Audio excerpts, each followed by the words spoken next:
Administrative announcements ہیں جو اس AQI data کو دیکھتے ہوئے وزیر اعلیٰ پنجاب کی ہدایت کے اوپر ان کی اجازت سے ہی میں کر رہی ہوں، جس میں اسکولز کا کلوزر جو ہے اس کو ایکسٹینڈ کیا جا رہا ہے، کیونکہ وہ اس سنڈے تک تھا تو اس کو ایکسٹینڈ کیا گیا ہے اور اس کو دوبارہ ریویو کیا جائے گا کہ کس وقت اس کو کھولا جائے، کیونکہ AQI لیولز ایکسیڈ کر رہے ہیں، انکریز کر رہے ہیں، انکریزنگ ٹرینڈ کے اوپر ہیں.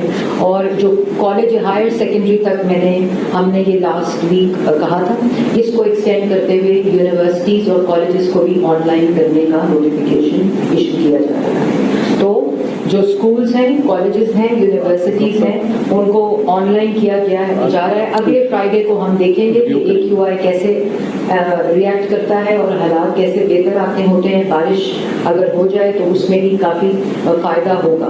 تو اسکولز، کالجز، اور یہ میں ضرور کہنا چاہتی ہوں کافی فیک نوٹیفیکیشنز واٹس ایپ گروپس پہ چل رہے ہیں، تو وہ نوٹیفیکیشن جو sign by ETA department DG ETA ہے ان کا نوٹیفیکیشن، لیکن بہت جگہوں پر ان کے سائن کو بھی فیک کیا گیا ہے.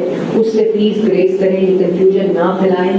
اور جو ایک اوتھینٹک ہماری ویب سائٹ کے اوپر نوٹیفیکیشن ہے اور گرین ایپ کے اوپر نوٹیفیکیشن ہے اس کو فالو کریں. Schools, colleges, universities, private and public, ان کو آن لائن آج سے کیا جا رہا ہے. یہ ملتان اور لاہور میں جو ہے، لیکن جو کلوزر ہے اسکولز کا وہ پورے پنجاب کا اسی طرح رہے گا ایکسیپشن فار مری.